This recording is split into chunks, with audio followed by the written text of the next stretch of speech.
create a modern shabby chic style in white and pink, you will need to focus on blending both contemporary and vintage elements while incorporating soft colors and feminine touches. Below are some decorating ideas for each room. In the living room, choose a white or light pink color for the walls as a base. Incorporate a white or pink sofa with vintage-inspired details, such as ruffled edges or tufted upholstery. Select vintage-style furniture pieces like a distressed white coffee table or a side table with a pink floral pattern. Combine modern artwork in white frames with vintage frames displaying floral prints or feminine artwork. Decorate the room with fluffy white or pink throw pillows and a cozy pink rug. Add shabby chic accents such as distressed white vases with pink flowers, vintage candle holders, and feminine decorative accessories.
In the dining room, paint the walls white or light pink, or use pink and white floral wallpaper as an accent wall.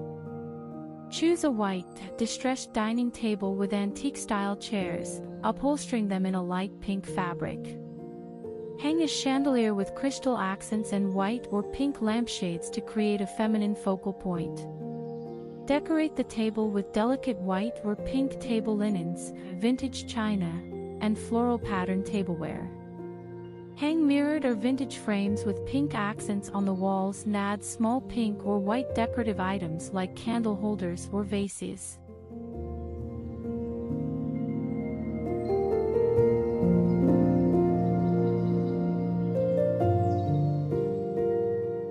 In the kitchen, keep the kitchen walls white and choose white cabinets with distressed details. Add a white or light pink backsplash in a subway tile pattern or floral design. Display vintage white or pink appliances or small appliances like a white kettle or toaster. Hang vintage-style open shelves with white or pink dishes, teacups, and glassware. Use pink or white curtains or blinds to soften the window area. Add shabby chic accessories like vintage cake stands, floral wallpaper borders, and pink or white canisters.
In the bedroom, choose a bronze bed frame with ornate details and add a bedding set with ruffles or floral patterns. Remember, in shabby chic style, it's essential to maintain a balance between contemporary and vintage pieces and combine them harmoniously throughout the space.